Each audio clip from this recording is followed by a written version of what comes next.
You're watching my favorite YouTube channel. We got the first issue here, variant cover.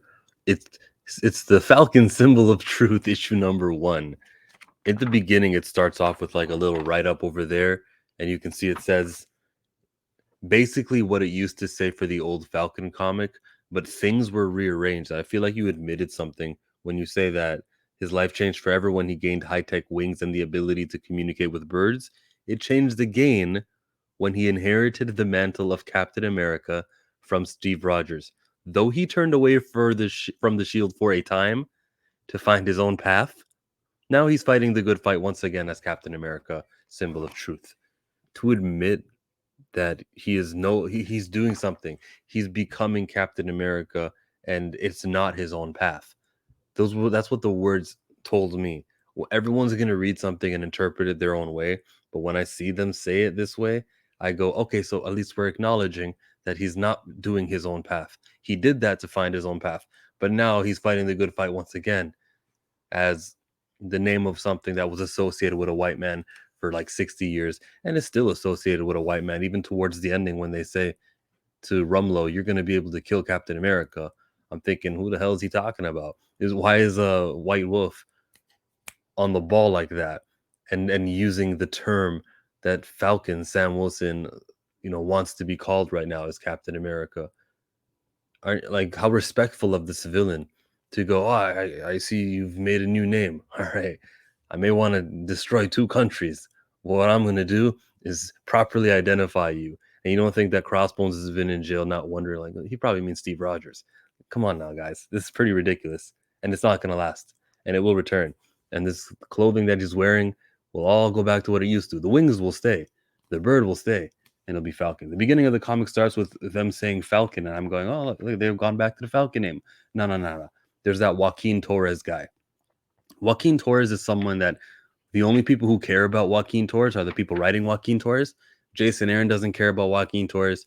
Donny Cates might not even know who Joaquin Torres is. Al Ewing doesn't know about him. The guys who are like, in charge of the main events, those top tier guys don't know who Joaquin Torres Falcon is. I said that. I mean that.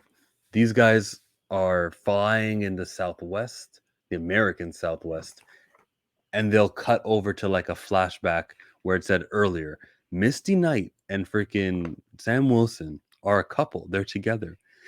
There's a lot of talking, and then there's a little kiss at the ending, and they're like, this doesn't really count. It's not really a date.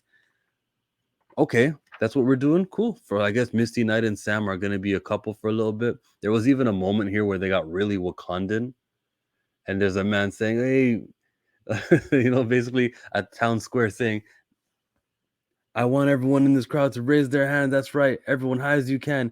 Now, if you've ever been pulled over by a cop, lower your hand in one of those type things. And it was like, oh, this probably does happen in the Marvel universe. So it was very in.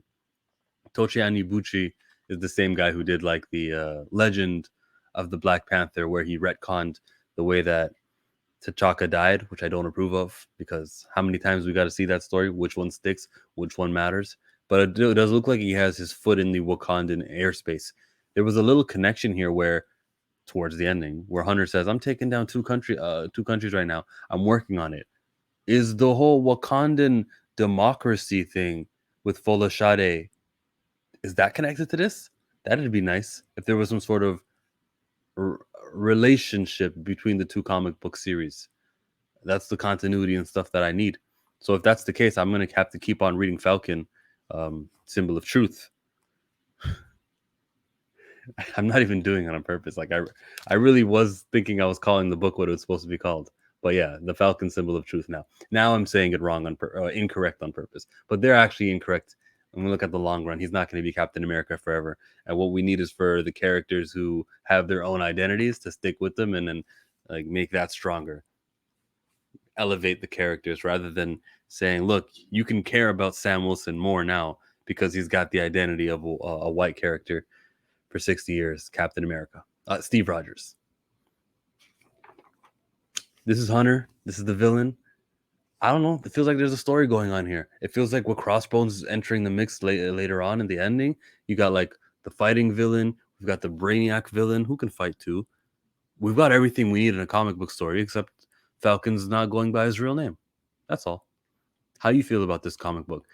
In your comments, rate it out of 10. I would give this comic book, aside from the name thing, no, it's not even fair to separate that. I guess I could never give this like a positive good grade because of the name thing. 5. 5. 5 out of 5. 5. It's right there. Thumbs up. Subscribe to Chillmonger.